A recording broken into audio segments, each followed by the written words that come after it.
آج کا دوسرا موضوع حج بیت اللہ ہے۔ یہ حج اس کی بھی نسبت سیدنا ابراہیم علیہ السلام کے ساتھ ہے، اس طور پر کہ بعد میں جب قربانی کا یہ آزمائش پوری ہو گئی، اس کے بعد اللہ رب العالمین نے یہ حکم دے دیا کہ میرے گھر کو اثر نو تعمیر کرو ان بنیادوں پر جس پر وہ عمارت پہلے موجود تھی۔ بنیادیں تھی، عمارت منہدم ہو گئی تھی طوفان نوح میں۔ سیدنا جبریل علیہ السلام نے ابراہیم علیہ السلام کو وہ بنیادیں دکھا دی کہ یہ ہے وہ بیت اللہ کی بنیادیں، اس پر اثر نو عمارت تعمیر کرو۔ سیدنا ابراہیم علیہ السلام نے اپنے فرزند سیدنا اسماعیل کے ساتھ مل کر کے اثر نو بیت اللہ کی تعمیر کرتے ہیں، اور جب بیت اللہ کی تعمیر سے فارغ ہو گئے تو اللہ رب العالمین نے یہ حکم دے دیا کہ وَأَذِّن فِي النَّاسِ بِالْحَجِّ يَأْتُوكَ رِجَالًا وَعَلَىٰ كُلِّ ضَامِرٍ يَأْتِينَ مِنْ كُلِّ فَجٍّ عَمِيقٍ، اعلان کر دو لوگوں میں حج کے لیے، تاکہ اس حج کے لیے حاضر ہو جائے، پیدل بھی اور دبلی اونٹنیوں پر سوار ہو کر دور دراز مقام سے کیوں حاضر ہو جائے۔ مقصد کیا ہے؟ لِيَشْهَدُوا مَنَافِعَ لَهُمْ، اللہ فرما رہا ہے تاکہ یہ دیکھ لیں ان منافع کو جو اللہ رب العالمین نے حج کی صورت میں ان کے لیے رکھے ہیں۔ اللہ رب العالمین نے فرائض جو متعین کی عبادات کے حوالے سے ان کی حکمت قرآن اور حدیث میں بیان ہوئی ہے۔ نماز کی حکمت قرآن نے ذکر کی ہے، اقیم الصلاۃ لذکری، نماز قائم کرو میری یاد کے لیے۔ ان الصلاۃ تنہی عن الفحشاء والمنکر، کہ نماز فحش اور بے حیائی کے کاموں سے روکتی ہے۔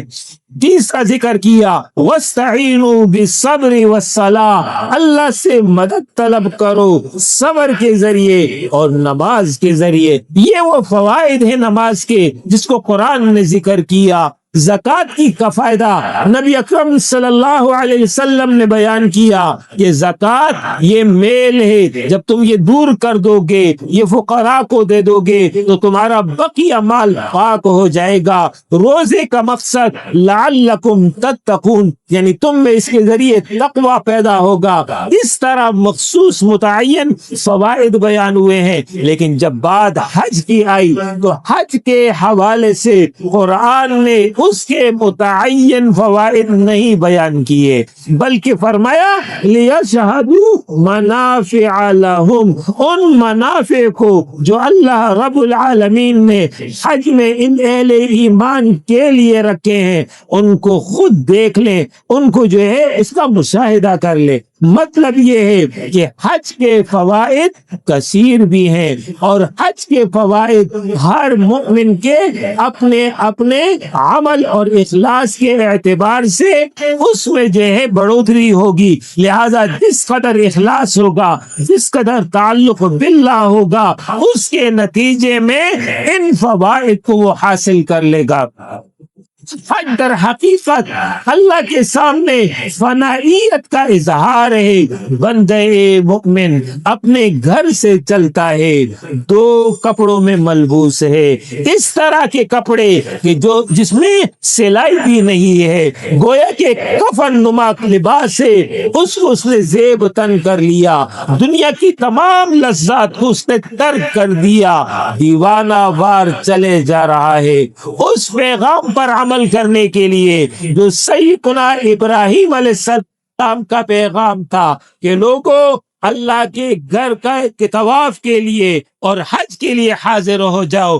بندہ مومن چل رہا ہے، لبیک اللہم لبیک، اے اللہ میں حاضر ہوں، اے اللہ میں آ رہا ہوں، اے اللہ میں پہنچ رہا ہوں، اے اللہ میں پہنچ چکا ہوں۔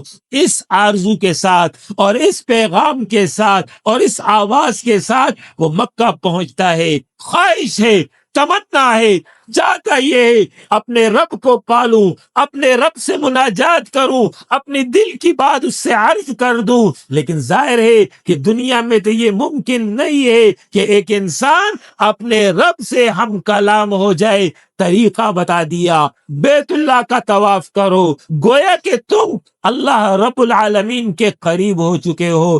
بندہ مومن طواف کر رہا ہوتا ہے، ربنا آتنا فی الدنیا حسنہ وفی الآخرۃ حسنہ وقنا عذاب النار، دنیا کی بھلائی عطا کر دے، آخرت کی بھلائی عطا کر دے، اے اللہ جہنم سے نجات دے دے، اے اللہ سب سے زیادہ عزت تیری ہے، اے اللہ تو ہی سب سے زیادہ شرف والا ہے، اے اللہ میں تیرا بندہ ہوں، میں تیری بندگی کرتا ہوں، میں تیری اطاعت کر رہا ہوں۔ یہ وہ سوچ ہے، اس کے ساتھ وہ طواف کر رہا ہوتا ہے۔ پھر اس کے بعد مینا پہنچتا ہے، عرفات پہنچتا ہے، عرفات کے میدان میں کھلے میدان کھڑا ہے، اسی دو لباس میں موجود ہے، ننگے سر ہے، پیر اس کے ننگے ہیں، اور پھر وہ اپنے رب کو پکار رہا ہوتا ہے، استغفار طلب کر رہا ہوتا ہے، بخشش مانگ رہا ہوتا ہے، اپنی کمزوری اور اپنی تقصیر کا اعتراف کرتا ہے۔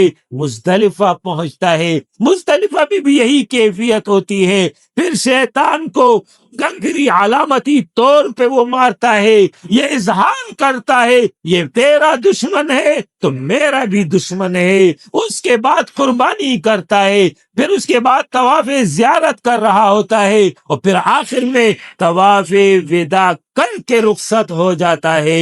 اس پورے ماحول میں، اس پورے پیریڈ میں در حقیقت وہ اظہار کرتا ہے کہ اے اللہ میرے لیے مقدم تیری ہستی ہے، اے اللہ میں تیرا بندہ ہوں، اے اللہ میں تیری بندگی کرتا ہوں، اے اللہ میں تیری رضا چاہتا ہوں، اے اللہ میں تیری خوشنودی کا طلبگار ہوں۔ یہ ہے وہ فلسفہ حج جس کے ذریعے بندہ مومن اپنے رب کی رضا کو حاصل کرتا ہے۔